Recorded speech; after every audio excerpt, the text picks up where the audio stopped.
You know, I was sitting here thinking, what do we do for the first video of 2026? Do we get into an entire life commentary? Do we give an update on the channel? Do we do this? Do we do that? And I was like, you know what? I kind of don't want to do that this year. You know why you're here. I know why I'm here. We're here to talk about the Montreal Canadiens. Let's get down to business as usual, whilst also acknowledging the fact that this channel has survived yet another year. It's survived the ups and downs of the YouTube algorithm, and we have come together to have some awesome conversations. So let's continue having those into the new year and then some. Starting out with the Montreal Canadiens, because my friends, I think I have seen enough. Today, we're going to be talking about Team Canada.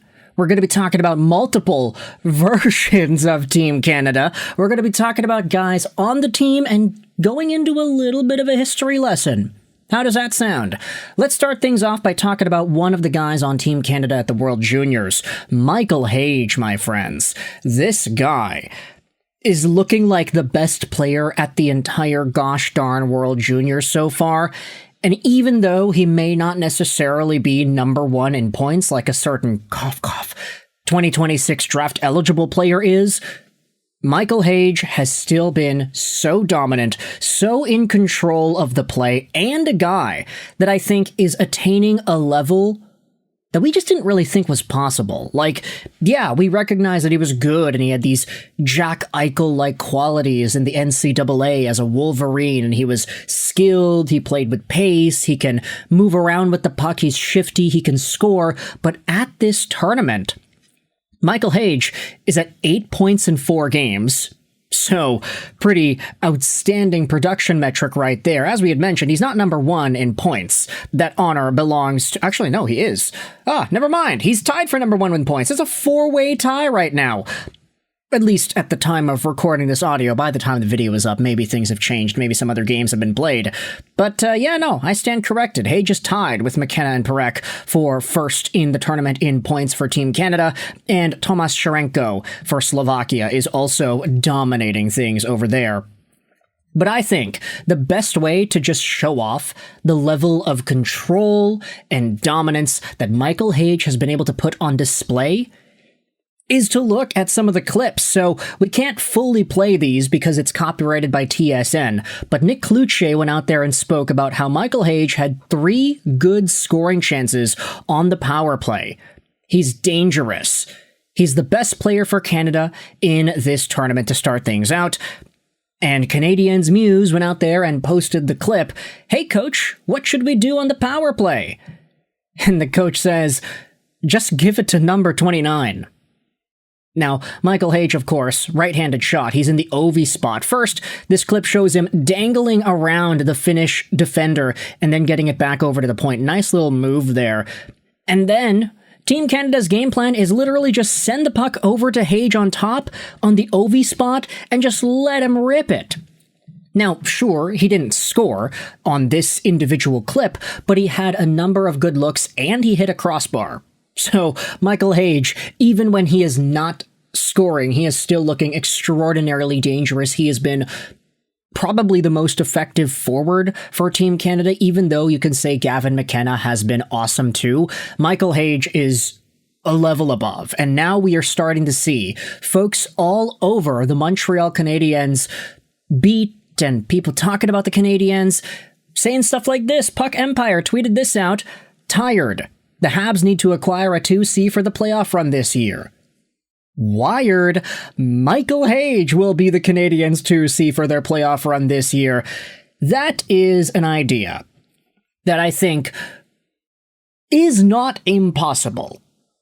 But a lot of things are going to have to go right for that to happen. It is rare to see a player dominate so much in the NCAA and then immediately be thrusted as one of the most important players on his team. Top 6 center, like, of course, first line center is your most important forward. You could debate that second line center is as important as a top line winger, for example. Like, you are going to have to thrust so much responsibility onto a brand new player out of the NCAA. And while we have seen players in the past have that sort of an impact out of the collegiate scene. You're thinking Cale Makar, you're thinking Brock Faber, you're thinking guys that came onto their teams in the playoffs. Michael Hage doing so and taking over Oliver Kapanen's second-line center spot would be so unique in that experiment that I almost want to see it happen. It's not necessarily that I don't think he's capable, it's a big jump from the NCAA over to the National Hockey League. And that's not even to say that Hage is not doing all too well in his NCAA play.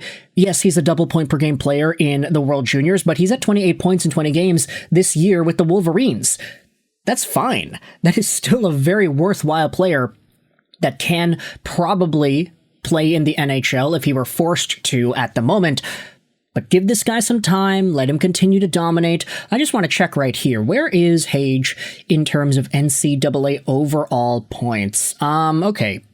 He's tied for 4th with William Horkoff, just behind a few other guys here. Max Planck's still number 1. That's awesome. But look at that. It's really tight at the top of the NCAA. Between the top 14 names, they're only separated by 8 points, which I think is a pretty big indicator as to how diverse the talent pool is in this league. But speaking about Michael Hage, he's doing well for Team Canada. You can let me know your thoughts in the comment section. How do you feel about that? Let's shift gears a little bit into talking about yet another Team Canada that Montreal Canadiens fans are going to be cheering for. It's the modern day Team Canada. Now, of course, we already made a video earlier in the week talking about Nick Suzuki and the fact that he made Team Canada for the Milano Cortina Olympics. You can check that out. It's on the channel. It is this one right here. Let's go. It's got 213 views. Try to go out there and boost that up. That'd be awesome. But what I also wanted to focus on was the last time we saw NHL players at the Olympics and what Canada had to show for. Take a look at this tweet by Alex. The last time there were NHL players at the Olympics, their goalies had stats like this. I doubt we see that again. In 2014, Carey Price was named to the Canadian Olympic team and led his country to a gold medal at the Winter Olympics in Sochi, posting a .972 save percentage and a 0.59 goals against average across 5 games. Goodness gracious, that is ridiculous.